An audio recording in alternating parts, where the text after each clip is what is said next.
से है, जहां सीएम योगी ने जनता दर्शन किया और जनता की समस्याएं सुनी। अधिकारियों को समस्याओं के निराकरण के निर्देश दिए। इससे पूर्व सीएम ने गौशाला में गौ सेवा भी की।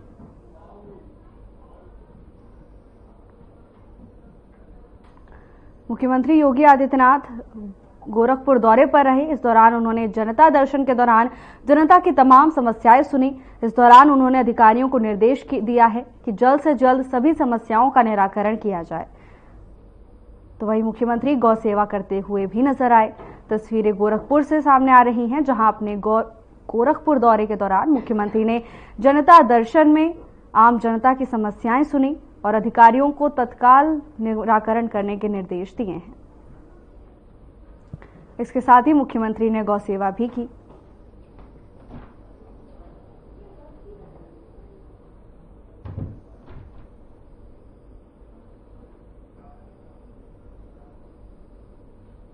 गोरखपुर में 25वीं सब जूनियर नेशनल रोइंग चैंपियनशिप 2024 के विजेता खिलाड़ियों का पुरस्कार वितरण कार्यक्रम आयोजित किया गया। इस कार्यक्रम में मुख्यमंत्री योगी आदित्यनाथ शामिल हुए।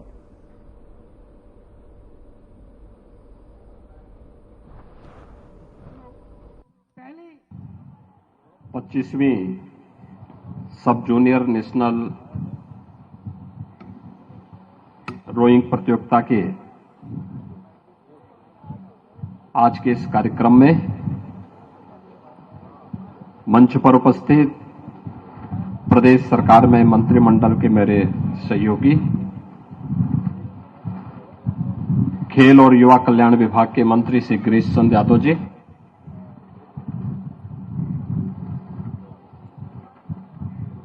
गोरखपुर के सांसद श्री रविकिशन शुक्ला जी,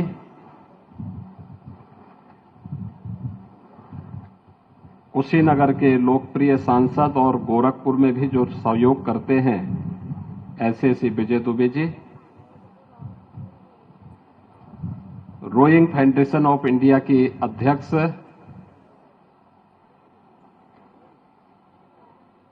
श्रीमती राजलक्ष्मी सिंहदेव जी,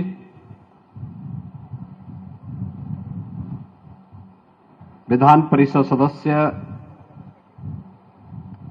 और उत्तर प्रदेश रोइंग एसोसिएशन के संरक्षक श्री पवन कुमार सिंह चौहान जी, माननीय विधायक और अध्यक्ष Uttar Pradesh rowing association Rani पक्षालिका Singh ji,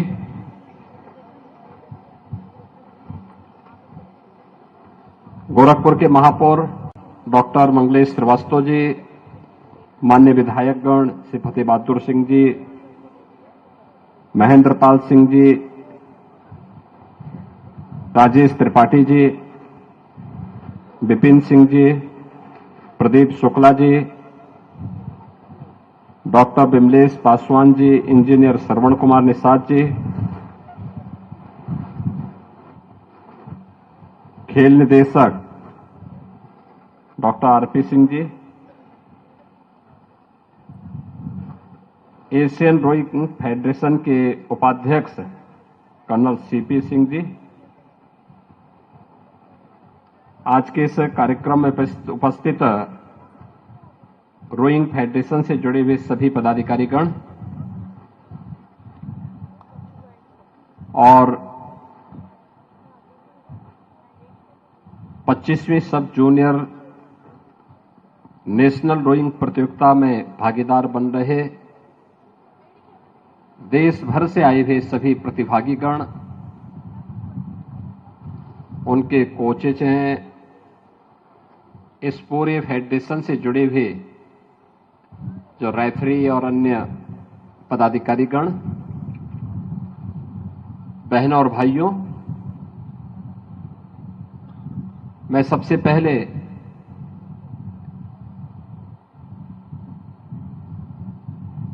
rowing federation of India और उत्तर प्रदेश रोइंग एसोसिएशन से जुड़े हुए अपने पदाधिकारियों का हृदय से धन्यवाद दूंगा कि उन्होंने एक प्रतिष्ठित प्रतियोगिता गोरखपुर के रामगढ़ ताल में आयोजित की, जो आज से 7 वर्ष पहले उपेक्षित सा पड़ा हुआ था। 10 वर्ष पहले तक गोरखपुर और पूर्वी उत्तर प्रदेश के अपराध का एक गढ़ था और आज भगवान राम की कृपा से रामगढ़ बन चुका है। तो यहां पर इतनी अच्छी नेशनल प्रतियोगिताएं हो रही हैं। अभी हम लोगों ने यहां पर 2 प्रतियोगिताओं को देखा है। क्या जुनून है। और मुझे लगता है कि आने वाले समय में यह और भी अच्छे ढंग से यहां देखने को मिलेगा। यह मेरे लिए अतिरिक्त प्रसन्नता का क्षण है जब मैं यहां पर उत्तर प्रदेश के उन खिलाड़ियों के बारे में जिन्होंने अंतर्राष्ट्रीय स्तर पर रोइंग प्रतियोगिता के माध्यम से अपने कैरियर को आगे बढ़ाया है। श्री पुनीत कुमार ये मुजफ्फरनगर के रहने वाले हैं और इन्होंने एशियन गेम्स 2023 में रजत और कांस्य पदक प्राप्त किया है और उत्तर प्रदेश सरकार ने इन्हें लक्ष्मण अवार्ड के साथ ही खेल कोटे के अंतर्गत जिला युवा कल्याण अधिकारी देवरिया के पद पर इन्हें तैनात भी किया है। श्री कुदरत अली ये लखनऊ के निवासी हैं। वर्ष 2005 में लक्ष्मण पुरस्कार से सम्मानित हुए हैं। अंतर्राष्ट्रीय रोइंग प्रतियोगिता में स्वर्ण पदक और रजत पदक प्राप्त किए हैं। 2024 में ब्रिक्स गेम्स में ये भारतीय टीम के प्रशिक्षक के रूप में इन्होंने अपनी सहभागिता की है।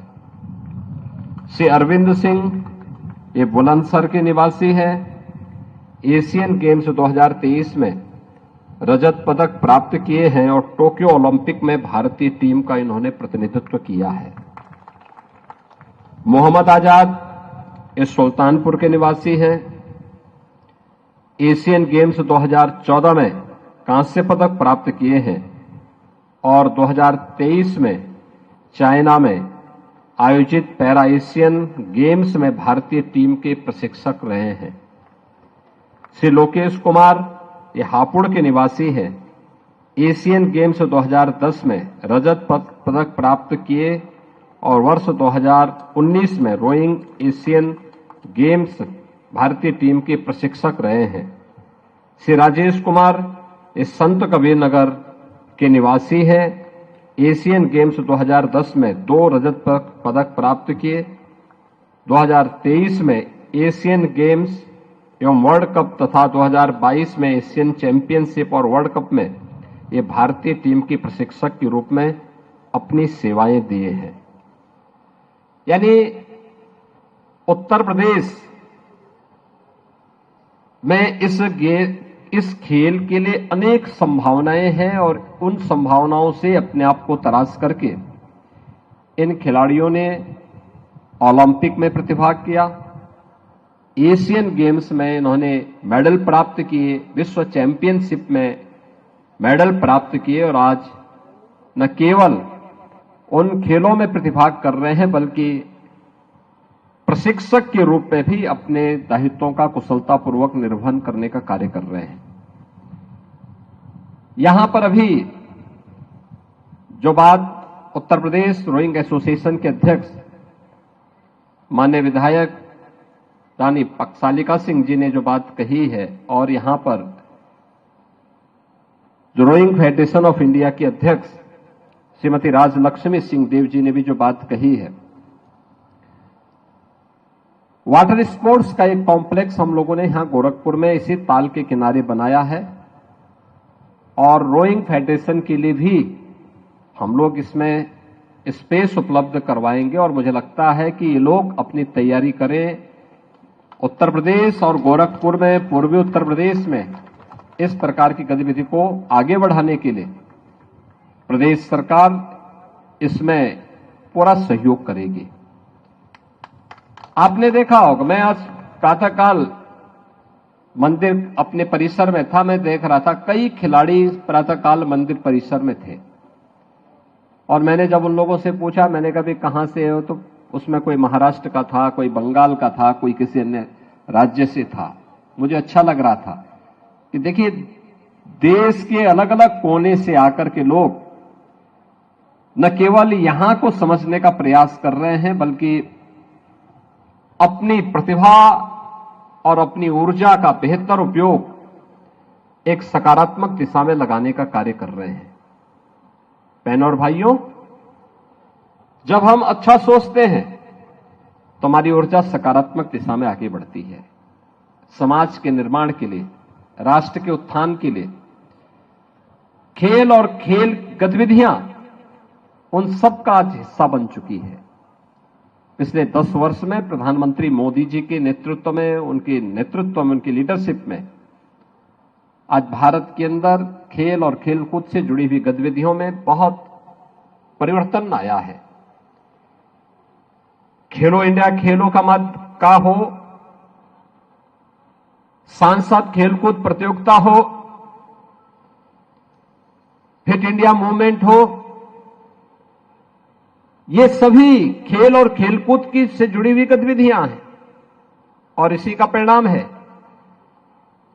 कि उत्तर प्रदेश ने भी अपने आप को प्रधानमंत्री मोदी जी के इस विजन के साथ जोड़ने का कार्य किया है। बड़े पैमाने पे आज एक कार्यक्रम चल रहे हैं उत्तर प्रदेश के अंदर। रोइंग प्रतियोगिता के लिए, उसके प्रशिक्षण के लिए रामगढ़ ताल तो अपने आप को तैयार करेगा ही। उत्तर प्रदेश में प्राकृतिक जल स्रोतों का और जल संसाधनों का कमी नहीं है। ढेर सारी झील हमारे पास है। एक अवसर मिलेगा तो मुझे लगता है हर जनपद में इस प्रकार की झील उपलब्ध हो सकती है और उसका लाभ रोइंग प्रतियोगिता के लिए तैयार कर रहे सभी युवाओं को प्राप्त हो सकता है। खेलकूद की गतिविधियों को आगे बढ़ाने के लिए हमारे पास 57,000 से अधिक ग्राम पंचायतें हैं और ग्राम पंचायत में खेल का मैदान हो, हर विकासखंड स्तर पर एक मिनी स्टेडियम हो, जनपद स्तर पर स्टेडियम का निर्माण हो। इन कार्यक्रमों को तो सरकार युद्ध स्तर पर बढ़ा ही रही है। ग्राम पंचायत को जो धनराशि उपलब्ध होती है, उस ग्राम पंचायत की केंद्रीय और राज्य वित्त से जुड़ी हुई योजना के बारे में प्राथमिकता तय करते समय ग्राम पंचायत से यह भी कहा जाता है कि खेल का मैदान और ओपन जिम के लिए वे अपने आप को तैयार करें, क्योंकि ये गतिविधियां रहेंगी, खेल और खेलकूद से जुड़ी हुई गतिविधियां रहेंगी तो बच्चे नकारात्मक दिशा में नहीं जाएंगे। और आज तो इसमें कैरियर भी शानदार है। आपने देखा होगा 2020 में हम लोगों ने अपनी खेल नीति बनाई। खेल नीति में ओलंपिक में, एशियन चैंपियनशिप में, कॉमनवेल्थ गेम्स में या वर्ल्ड चैंपियनशिप की प्रतियोगिता में देश के लिए मेडल जीतने वाले खिलाड़ियों को हम सीधे नौकरी शासन के विभागों में उपलब्ध करवाते हैं। ओलंपिक में जिन खिलाड़ियों ने मेडल जीते हैं, टोक्यो ओलंपिक में ललित उपाध्याय ने मेडल जीता तो उन्हें हम सीधे डिप्टी एसपी बनाए। इस बार भी भारतीय हॉकी टीम में उत्तर प्रदेश से 2 खिलाड़ी थे, श्री ललित उपाध्याय और श्री राजकुमार पाल। राजकुमार पाल के लिए भी हम लोगों ने घोषणा की है। ऐसे अनेक खिलाड़ियों को, 500 से अधिक खिलाड़ियों को अब तक हम उत्तर प्रदेश शासन के अलग अलग विभागों में शासकीय सेवा के साथ जोड़ चुके हैं। तो मेरा कहना है कि आज खेल अपने आप में जीवन को आगे बढ़ाने का एक सशक्त माध्यम बन चुका है। स्वस्थ शरीर तो बनाता ही है, स्वस्थ मस्तिष्क तो उसके साथ जुड़ता ही है, लेकिन उसको कैरियर को आगे बढ़ाने का भी एक सशक्त माध्यम उन्हें प्राप्त होता है। और मुझे अच्छा लगा कि आज यही रामगढ़ ताल, परिवर्तन यही होता है। जो परिवर्तन जिसके बारे में लोग कहते हैं कि क्या परिवर्तन है, तो परिवर्तन यही है कि आज से 10 वर्ष पहले इसी रामगढ़ ताल में गोरखपुर और पूर्वी उत्तर प्रदेश के सभी प्रकार के अपराध होते थे, इसके आसपास के क्षेत्र में होते थे। और आज यही रामगढ़ ताल लोगों के आकर्षण का केंद्र भी है और खेलकूद की गतिविधियों को आगे बढ़ाने का भी एक बेहतरीन डेस्टिनेशन बन चुका है। आप देखिए इसके किनारे एक से एक होटल बन रहे हैं, कुछ बन चुके हैं, कुछ बनने जा रहे हैं। ऑडिटोरियम बन चुका है, सर्किट हाउस बन चुका है, फ्लोटिंग रेस्टोरेंट सामने है, एक रेस्टोरेंट सामने है। यानी इसकी कोई कल्पना भी नहीं कर सकता था। अलग विषय है कि रवि किशन आपको न खिलाएं, लेकिन ये फ्लोटिंग रेस्टोरेंट तो आपके लिए तैयार है। ये गतिविधियां बताती हैं कि एक ऊर्जा सकारात्मक दिशा में है और इसलिए खेल और खेलकूद की गतिविधियों के लिए सरकार के स्तर पर अनेक प्रयास प्रारंभ हुए हैं। ओलंपिक गेम्स में, एकल गेम्स में कोई खिलाड़ी अगर मेडल जीतता है, गोल्ड मेडल जीतता है, तो राज्य सरकार की तरफ से हम उसे 6 करोड़ रुपया देते हैं। रजत पदक पर 4 करोड़ देते हैं, कांस्य पदक पर 2 करोड़ देते हैं और प्रतिभाग करने के लिए कोई ओलंपिक में राज्य सरकार, राज्य से जुड़ा हुआ कोई व्यक्ति है, उसे 10 लाख रुपए की सहायता भी राज्य की ओर से प्रतिभाग करने का ही केवल उपलब्ध करवाते हैं। टीम गेम पर स्वर्ण पदक पर 3 करोड़, रजत पर 2 करोड़ और कांस्य पर 1 करोड़ की राशि उन्हें उपलब्ध कराते हैं। कॉमनवेल्थ में स्वर्ण पदक पर 1.5 करोड़, रजत पदक पर 75 लाख, कांस्य पदक पर 50 लाख और प्रतिभाग करने के लिए 5 लाख रुपए की सहायता राज्य सरकार ने उपलब्ध करवाती है। एशियन गेम्स में गोल्ड पर 3 करोड़, रजत पर 1.5 करोड़, कांस्य पदक पर 75 लाख और प्रतिभाग करने का 5 लाख। वर्ल्ड चैंपियनशिप में स्वर्ण पदक पर 1.5 करोड़, रजत पदक पर 75 लाख, कांस्य पदक पर 50 लाख और सेफ गेम्स और नेशनल गेम्स में एकल में 6 लाख, स्वर्ण पदक पर 4 लाख, रजत पदक पर और कांस्य पदक पर 2 लाख और टीम गेम्स में स्वर्ण पदक पर 2 लाख, रजत पर 1 लाख और कांस्य पदक पर 50,000 रुपए की सहायता हम लोग उपलब्ध करवाने का कार्य करते हैं। पुराने खिलाड़ियों को जो कोचेज का काम कर सकते हैं, उन्हें ऐसे खिलाड़ियों को हम लोग 1.5 लाख रुपए प्रति माह के मानदेय पर प्रदेश के अंदर अलग अलग खेल के लिए कोच के रूप में भी वहां उन्हें यहां पर प्रदेश में नियुक्ति दे रहे हैं। पद्म पुरस्कार से सम्मानित खिलाड़ियों को भी प्रतिमाह 20,000 रुपए की राशि उन्हें उपलब्ध करवाते हैं। अशक्त और विपदाग्रस्त राज्य खिलाड़ियों को 4,000 रुपए, राष्ट्रीय स्तर के खिलाड़ी को 6,000 और अंतर्राष्ट्रीय खिलाड़ियों को 10,000 रुपए प्रति माह की वित्तीय सहायता भी राज्य सरकार उपलब्ध करवाती है। एकलव्य क्रीड़ा कोष के स्थापना के माध्यम से अब तक 140 खिलाड़ियों को हम लोगों ने राशि उपलब्ध करवाई है और उत्तर प्रदेश अब मेरठ में अपना पहला स्पोर्ट्स यूनिवर्सिटी भी बना रहा है, जो बहुत शीघ्र बनकर के तैयार होगा। खेल और खेल गतिविधियों को आगे बढ़ाने और खिलाड़ियों को प्रोत्साहन करने के लिए आज डबल इंजन की सरकार पूरी प्रतिबद्धता के साथ कार्य कर रही है और मुझे प्रसन्नता है कि रोइंग फेडरेशन ने सब जूनियर नेशनल चैंपियनशिप को गोरखपुर में आयोजित किया है और आज इससे जुड़ी हुई प्रतियोगिता का अब ये फाइनल मैच यहां पे चल रहे हैं वर्तमान में।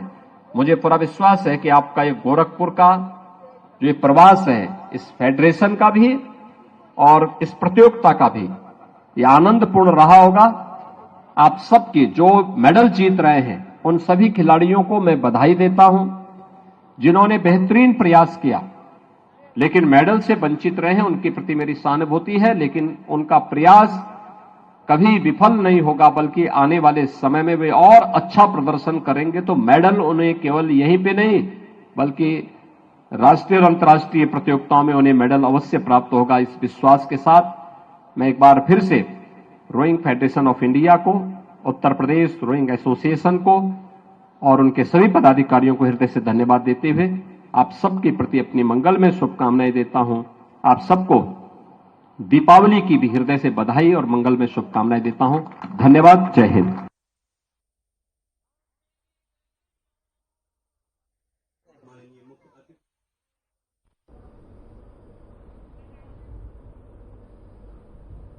महाराजगंज में 940 करोड़ रुपए की लागत से 505 विकास परियोजनाओं का लोकार्पण और शिलान्यास किया गया। मुख्यमंत्री योगी आदित्यनाथ ने चौक बाजार नगर पंचायत के कार्यालय भवन का उद्घाटन किया। महाराजगंज की 940 करोड़ रुपए की परियोजनाओं के लोकार्पण की दिशा से आज मुझे जनपद में आने का सौभाग्य प्राप्त हुआ है। दीपावली के ठीक पहले चौक समेत पूरे महाराजगंज वासियों को ये 940 करोड़ रुपए की परियोजनाओं का उपहार मिल रहा है। मैं इसके लिए आप सभी महाराजगंज वासियों को हृदय से बधाई देता हूं, दीपावली की मंगल में शुभकामनाएं देता हूं। और इन 940 करोड़ रुपए में चौक के लिए तो ये सोने में सुहागा हो गया कि सबसे अधिक लाभ इसमें आपको प्राप्त हो रहा है। आज के इस लोकार्पण और शिलान्यास कार्यक्रम में मंच पर उपस्थित जनपद महाराजगंज के लोकप्रिय सांसद और केंद्रीय मंत्री माननीय श्री पंकज चौधरी जी,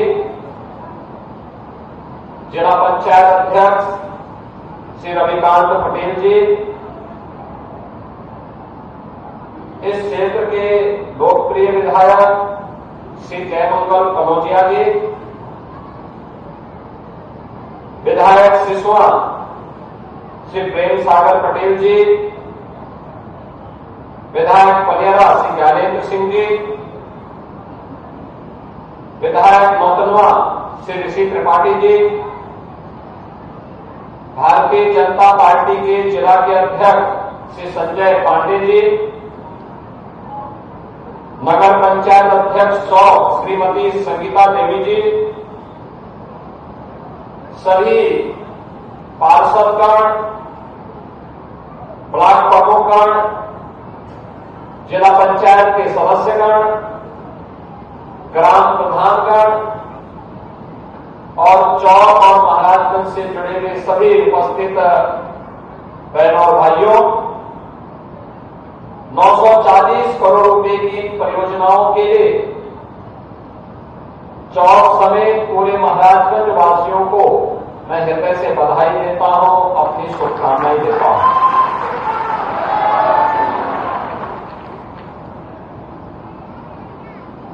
ये 940 करोड़ रुपए की जो योजनाएं आज यहां के विकास को एक नई। फिलहाल के लिए बस इतना ही। जल्द हाजिर होंगे नई अपडेट्स के साथ। नमस्कार।